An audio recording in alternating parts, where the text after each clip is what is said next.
How about we talk about the abusive relationship armed citizens have with the government and the police specifically? This is big enough I have to carve it up into 3 points. Here comes part 2, the person behind the badge. Let's get started.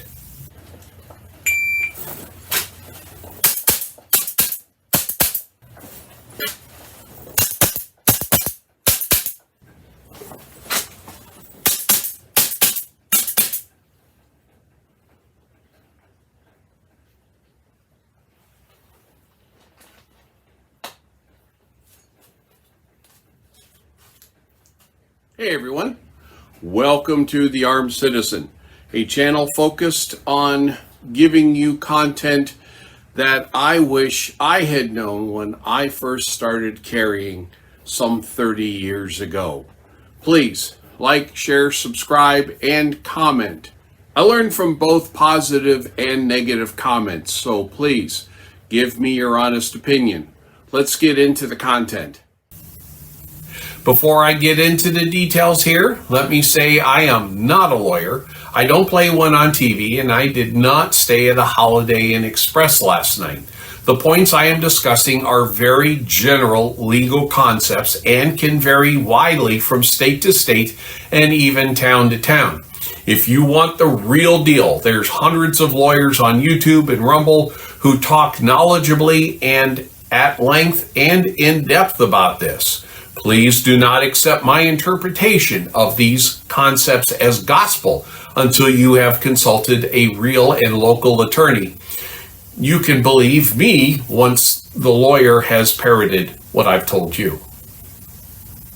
So let's talk here in part 2 about the people behind the badge. Because when an officer rolls up on us, all we see is the badge and the gun and the enormous authority those represent.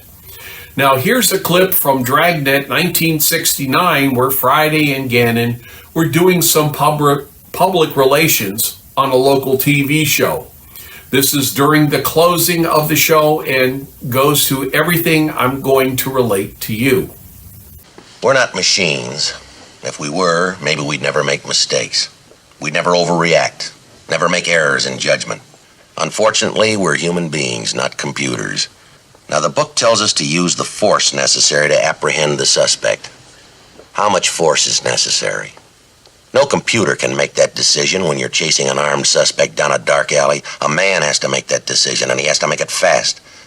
Sometimes he doesn't use enough, and he gets himself killed. I usually try to stay in the middle on this show, but I can't resist this one, Sergeant. A man with a gun has no business making mistakes. Amen. Amen. We try not to, but we all make mistakes. Now, maybe it's only a matter of putting the carbon paper in backwards in the typewriter, or burning the toast, or missing a business appointment. You make that kind of a mistake and you say, well, nobody's perfect, I'm only human. But a police officer's mistakes are a matter of life and death, and his decisions are made in a split second.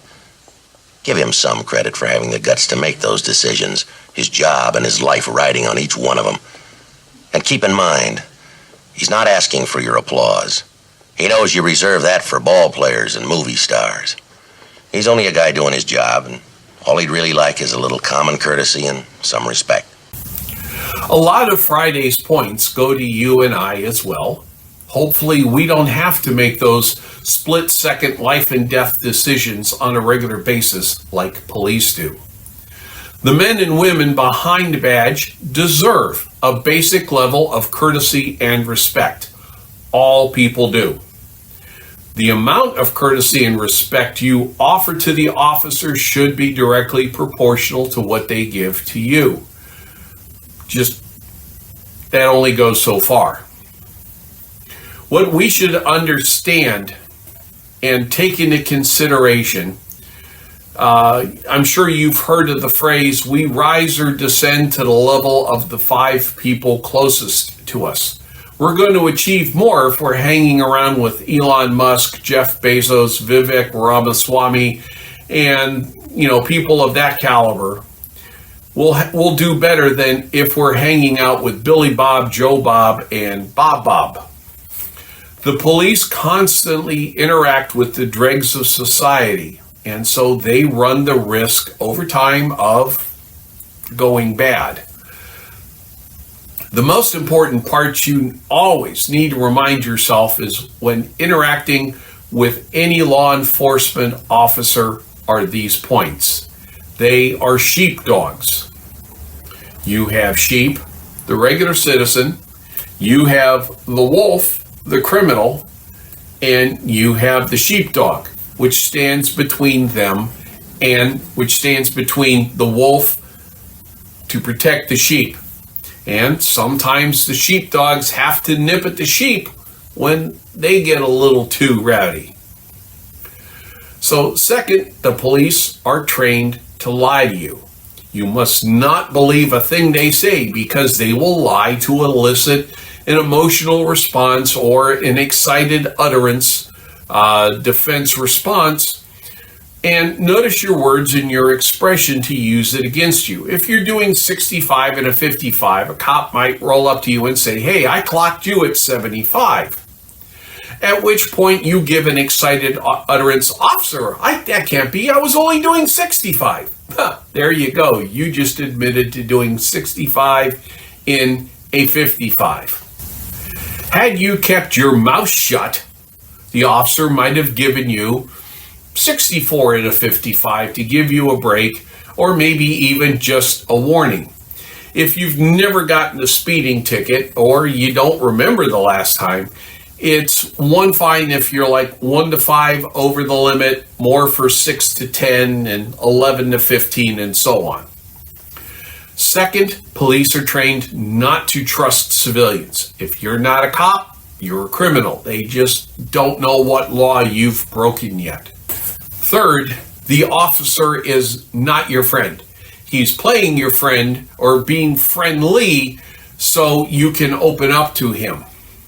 And they will imply that they like you so they can give you a break. No, they're just trying to acquire evidence to lock you up.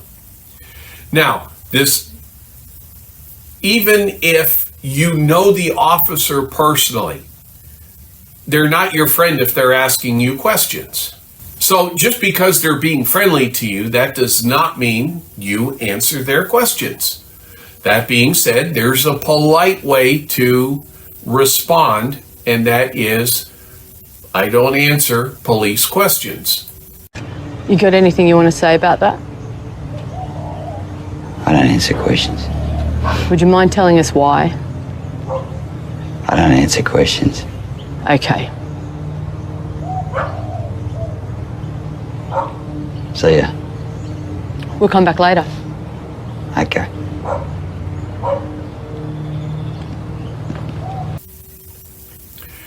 Never forget, the officer behind that badge is a person. They most likely have a spouse, children, a home, and most everything you do. You like things, you don't like others. You have hot button topics, and so does the officer. The one thing the officer has that you don't is the police powers and the authority of the government he represents. And like any person who has some level of power and authority, they have the discretion to use it or not. And if they exceed their authority, if they answer for it, it won't be to you.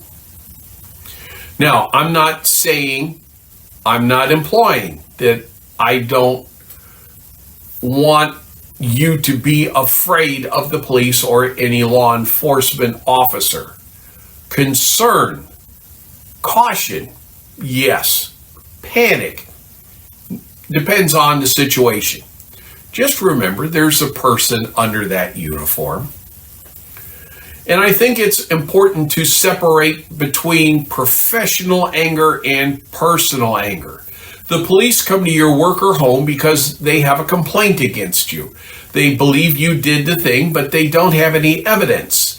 They are there to get you to admit to the crime and or do something stupid so they can arrest you for disorderly conduct, assault on a police officer, and so on.